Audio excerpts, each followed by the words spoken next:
I'm first generation American. I'm first generation college graduate. My parents immigrated here from Haiti. We What? were in their teens. So a lot of the stuff my mom was doing was like, so you can look a certain way. And so when I decided to start breastfeeding, I didn't have any family I could ask. Couldn't ask my mother-in-law. And I just kept hearing God whispering, Sabrina, you are going to breastfeed this baby. I don't know why.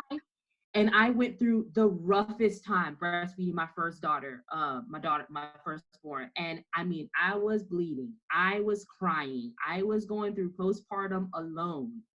And I had no one to ask. I don't know. Like I called lactation and they were like, pink blood is fine.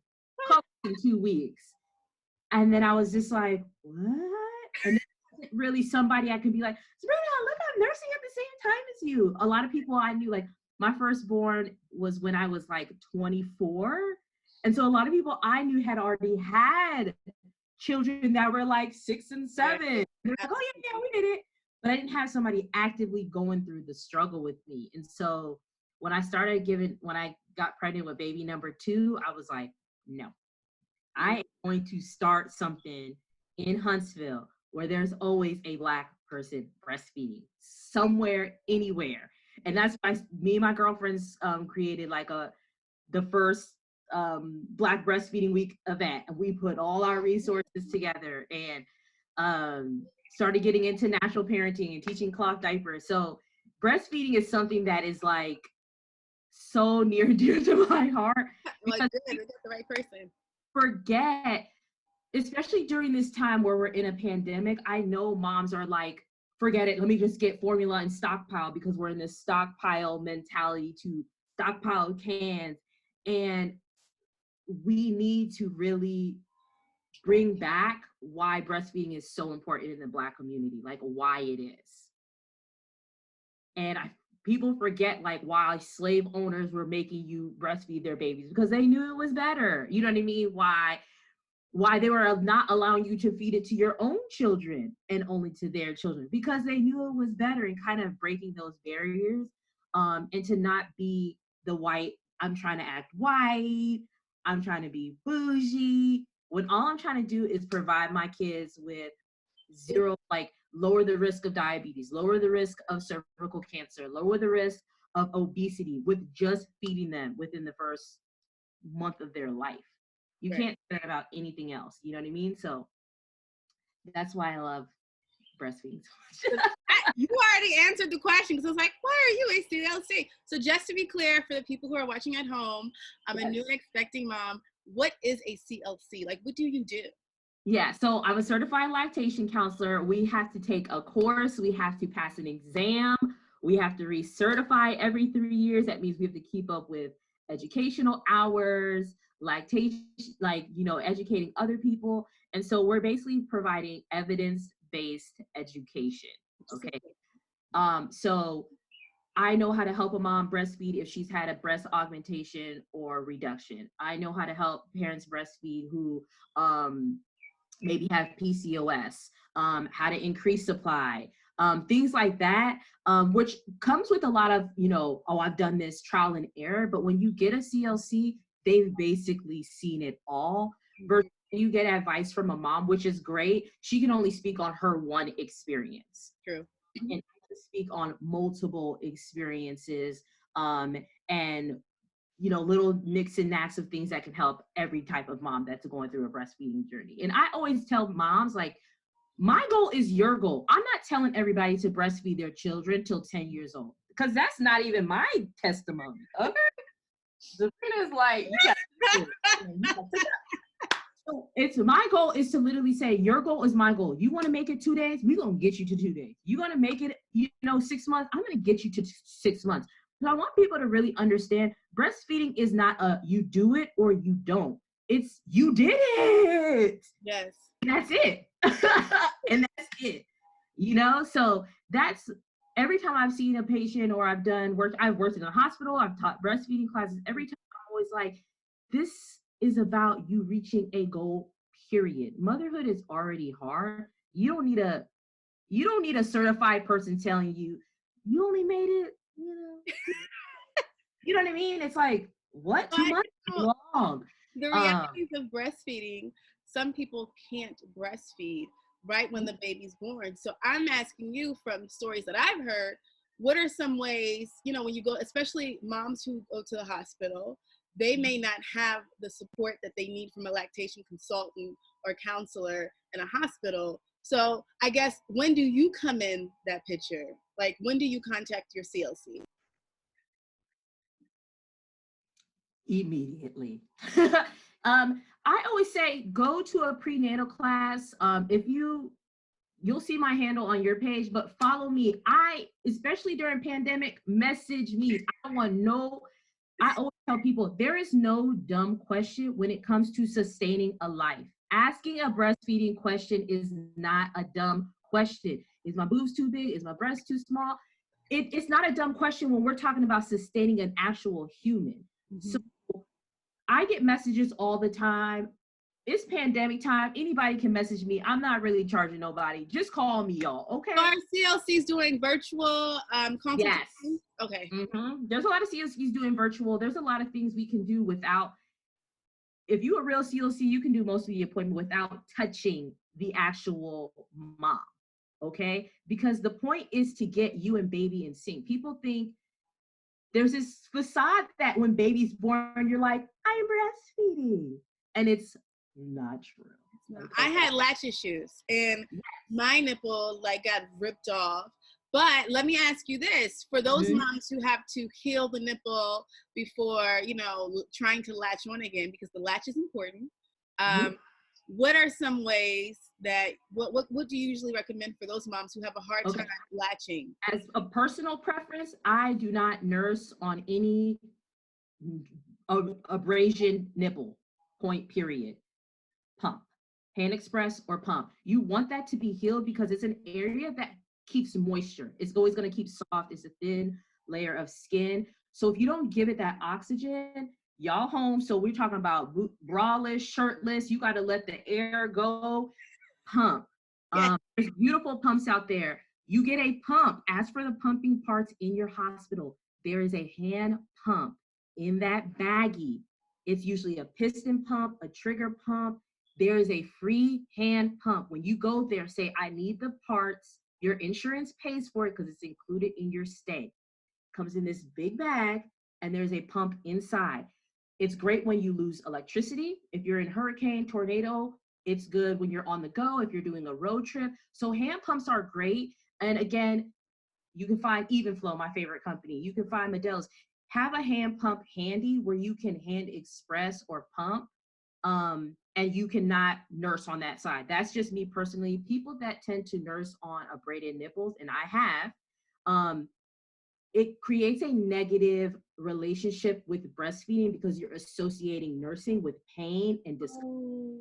And you don't want to do that. You want breastfeeding. Breastfeeding can be literally a beautiful experience. I cry every time it's my last child, like breastfeeding day. I'm like, you know what I mean? So you don't want this negative relationship with breastfeeding. Breastfeeding is a relationship between you and your baby. You are communicating with a child that does not speak to you. You know Mhm. what I mean? So why every time you have a communication with your baby, the baby's crying and you're crying?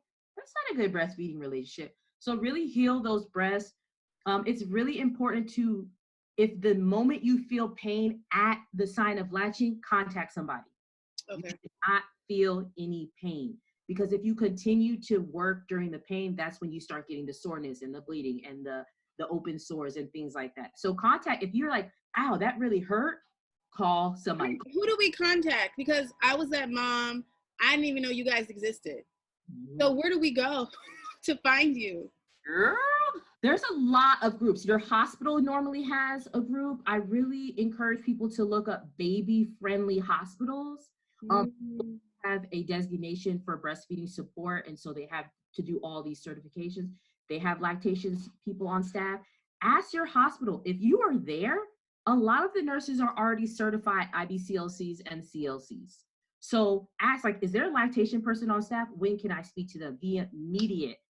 As a NICU mom and a mom that had a baby return to pediatric ICU, on a breathing tube and on a ventilator and feeding, it could get really muddled. Like, who do I talk to? Who do I, you know what I mean? And that's why I know people are like, Sabrina, you got this certification to give free services, but I don't want any baby left behind, especially this is Black maternal health, we're talking about. And it's like the CDC even says our correlation with the time we breastfeed and our maternity and infant death rate is equal. Like if we increased our time breastfeeding in the Black community, we would decrease our rate of mothers and babies actually dying within the first year. Wow. Something as easy as something you've created. So yeah, the second you feel pain, call somebody, call me, text somebody. We have Black breastfeeding group. We have, Black women who breastfeed. Search hashtags. If you're not sure where to get the information, kind of search a couple of hashtags and send a mom a message. There's so many Black women in the community that wish they had somebody like themselves. That's true. That just asked. That's true. Absolutely. So then my question for the Black moms who wanted to breastfeed and they really beat themselves up like, oh, I feel like I let my child down, I let myself down. Like, how do you deal with those emotions with the moms who can't? Because I'm all for like no mom shaming. Oh, yeah. The thing is, it's like parenting is already hard. Okay. Breastfeeding is literally just one aspect you can improve your child. You know what I mean? That's just one thing that's for free. But there's other things that you can be you're a good mom. Making the hard decision between breastfeeding and formula is something that I've even dealt with. And it really relies on creating a support system from scratch, letting your community know, like, this is what I want to do. And empowering people to be like, okay, you said you didn't breastfeed. Let's talk about what empowers you to make decisions about your child so that you don't make a decision based on other people. And it's an all-encompassing thing. Breastfeeding is not just about breastfeeding. It's about literally creating an environment where women and mothers and families can advocate for their child. Yes. That's it. So I'm like, oh, if people are like, oh, that's what I'm saying. But people are like, oh, I only breastfed 2 days. I'm like, oh my gosh, your baby got colostrum? That is amazing. Hey, liquid gold. You know what I mean? They got liquid gold. Like, why aren't you throwing yourself a party right now? Hey. Like there's this mode about when people are like, I'm supposed to do it for 6 months or 2 years or whatever. It's like, no, you're supposed to do it wherever length is comfortable for you. Because again, it's a relationship. When it starts getting negative, you don't want that because that's a negative relationship between you and your child. And you don't want that. When breastfeeding reaches a point where it's not a beautiful relationship for you, I'm sitting here like, cut it. Because this is about mother and baby. People misconstrue, like, they always treat women like wrapping paper, like candy wrappers. Once the candy's out, they throw the wrapper out. The mom is, whatever, who cares? But when it comes to postpartum, when it comes to relationships with your spouse, that could all play into your breastfeeding journey. Like if you're ready to have intimate moments with your spouse and you're like, hey, I can't nurse no baby, every 2 hours. I'm trying to have sexy time with my spouse. Okay, great. You made it 6 months. You made it so and so months. Be grateful for that time frame. You know what I mean? And then when you know better, you do better. Your next child, you'll try again. And that's it. Okay, so then I guess this is like a question that a lot of moms, I finally reached the point where I want to wean my baby. How do I wean my baby from my breast? Lies. Okay, let me tell you. Come a little closer, people, to the camera. Let me tell you something. Y'all are liars. Moms always say, "I'm done breastfeeding." And I'm saying, "So stop nursing." I mean, but he cried. Okay, and a dog wants a treat, even when it was not treat time. Like, y'all out here saying y'all want to wean and y'all lying. But if you're ready to wean, I really recommend doing your nighttime feedings last. Start knocking off daytime feeding. Don't get rid of nighttime because that's how you get your sleep. Don't be lying to these babies. So, and then your morning pump is usually your biggest yield of milk. Why not waking up about 20 minutes earlier and actually pumping it and offering it in a cup? Weaning your baby off your physical body before you're actually weaning off milk. And so I like to say, start doing like maybe his morning milk is in a cup. And then your afternoon is in nursing and your nighttime is in. Then you start saying, morning and afternoon in a cup, and then nighttime. And then that's how you wean. And then you're saying like, would you like almond milk or milk instead of breast milk? And then you start from the morning and then you offer it again. Do you want breast milk or you want regular chocolate milk? And then you start wean, and that's how you wean. A lot of people have done cold turkey, which is fine. I mean, whatever is people's preference. I like to just graduate babies, because again, this is the only thing they've actually known from infancy that they can actually remember. Like, no, I've always done this. I've always done this. It's kind of their first memory with mom. And so just saying, no, no, no, that's it. That's it for you. No touching, no, shirt up to here. It's make sure you're wearing bigger shirts. Don't be wearing the nursing shirts, baby can easy access. And again, I say start in the morning, don't do nighttime feedings first. There's other things I like to recommend, but I don't want to say it in this video because you should hire and talk to a lactation person specifically about your experience. But again, what I said is like kind of like general of what I like to offer. Okay, this is a fun question. I was thinking about it when you were talking. I was like, ooh, I wonder how many things she could say breast milk is good for. How many? Let's count them out.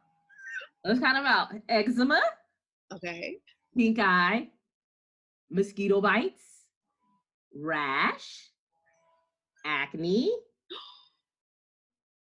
Yeah. They stuffy nose when they're babies. Yes. Chapped lips. If your child gets very chapped lips, put a little bit in some Vaseline. Teething, popsicles. Is there anything else? Goodness, so much stuff. You can mix it in your baby food. If your baby, say if you have stored milk, but you're no longer nursing, but you have stored milk, and your child starts being sick, start offering them some old breast milk if they start having a fever, or if they start, now it's not a cure, but it helps bring those antibodies, because people forget that breast milk has live cells that are asking what you want them to do. If somebody has a tummy ache, a runny nose, you start offering that. Again, irritation anywhere. I've used it for diaper rash. Yeah, you can use it for anything.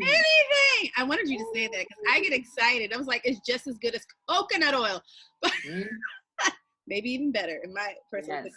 So then I guess this is a serious question. What do we do about engorged breasts? That I had it. It was horrible. And I promise you, like, that's probably, that needs to be talked about. Yeah, you need to take care of it because you don't want to end up with mastitis. So for engorgement, the trick is, say we're talking about a new mom. I want to reference a new mom going through engorgement. So your baby is maybe roughly 2 weeks old, 2 weeks or less old.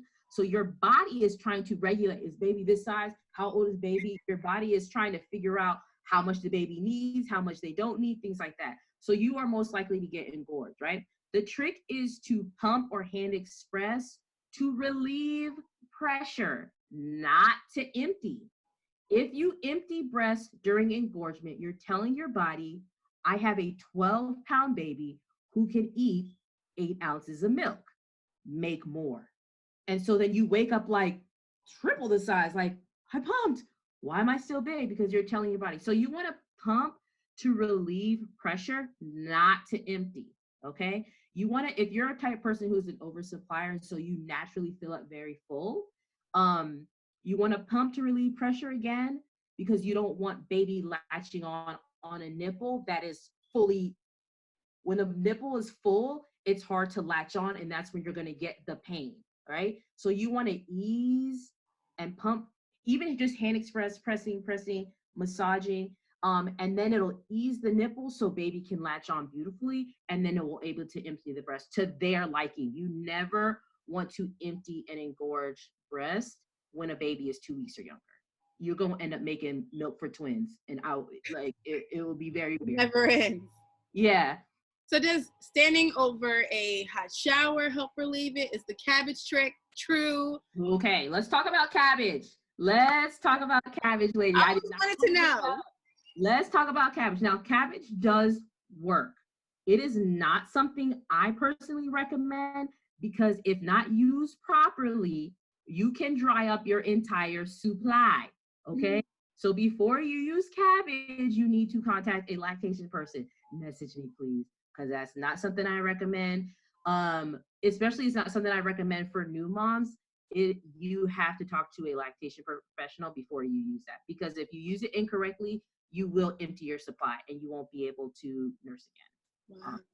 So you just have to be really mindful about these wives' tales that do work, about when you're doing it. Now, women that are later in, like babies, maybe 6 months, 6 to 8 months, and they're trying to be like, hey, we're trying to start weaning. It's something people can do. Say you're the type of person that gets a lot of clogged milk ducts. You make a lot of milk. You can place cabbage leaves on the places where you get the most ducts.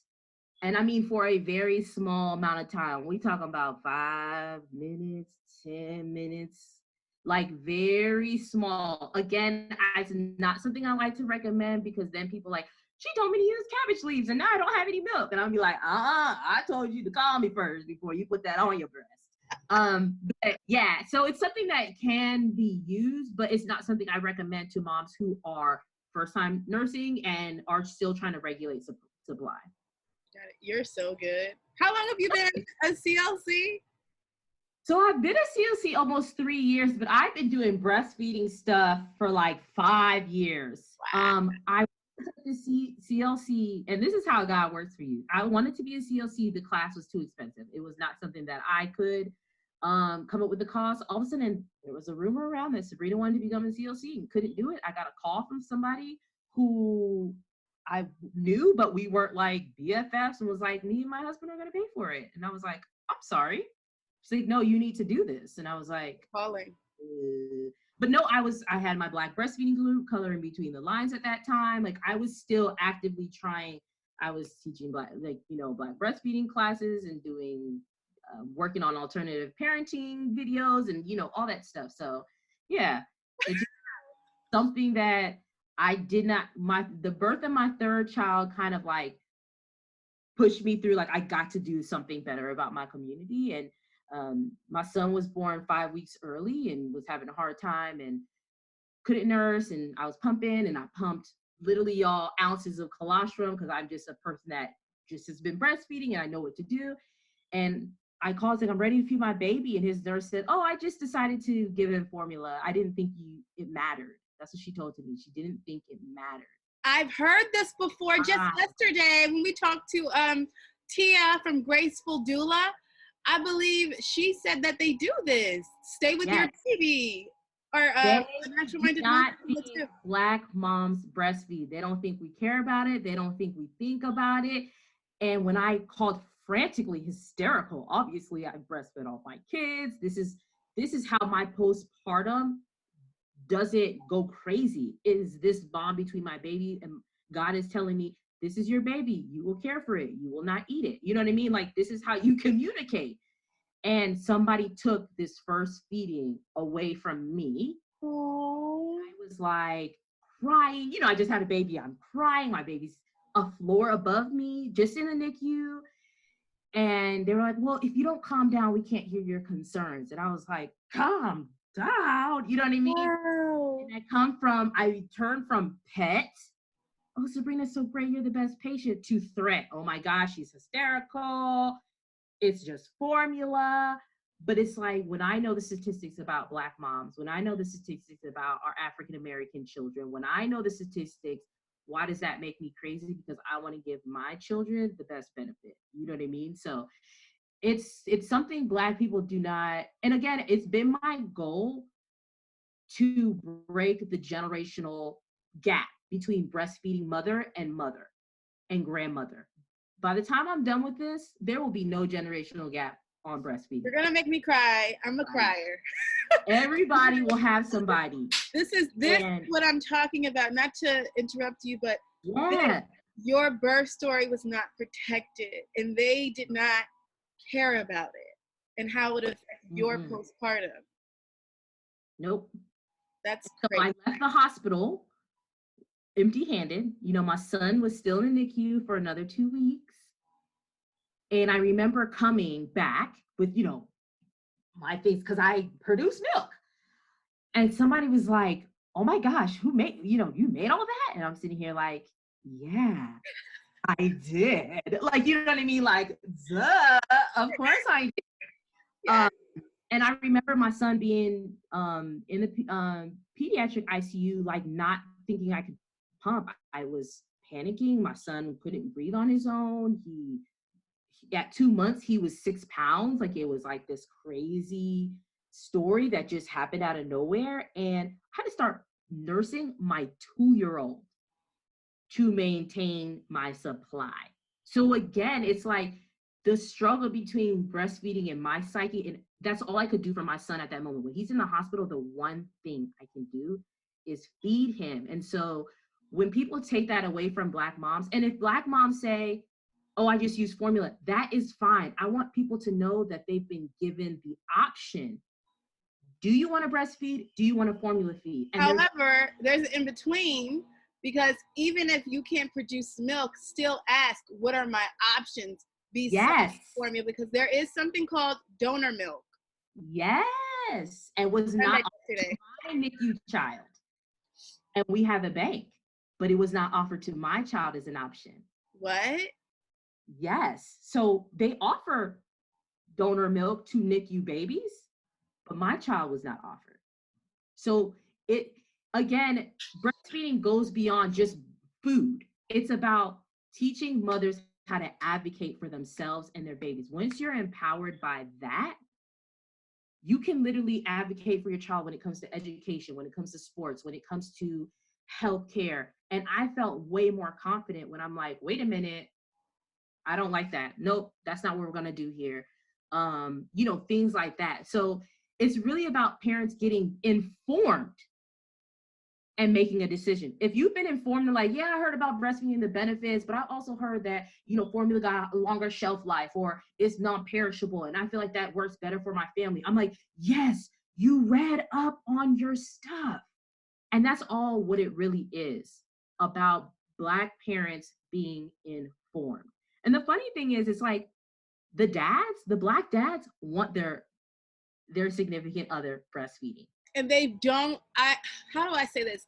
They won't go against it. So I had a home birth and a birth center birth. I breastfed both my kids, and my partner supported me heavily. Was at the hypno baby classes with me, rubbing my back, making sure I was drinking my water, and I'm grateful for that. And there's a lot of dads that are like that, and that's why, as an African American mom, don't count him out. Nope. Don't count, even if it's same sex, don't count your birth partner out, because ultimately, if you don't have a doula, but you tell them what you want, they'll fight for you when you aren't able to fight for yourself. You have to have someone empowering you in your corner. And even if you don't have someone in your corner empowering you, I promise you, there is someone that will step in and fill that space for you and hold that space. And it's funny because during breastfeeding class, I always have a small section when it comes to dads and their partners. Another one. Dads and their partners. And yes, son. Oh my goodness. Yes, son. I guess you're gonna be on camera. Hi. You can't hear me. Hello. So cute. When dads, I always tell dads and partners, just because your partner is breastfeeding doesn't mean you have nothing to do.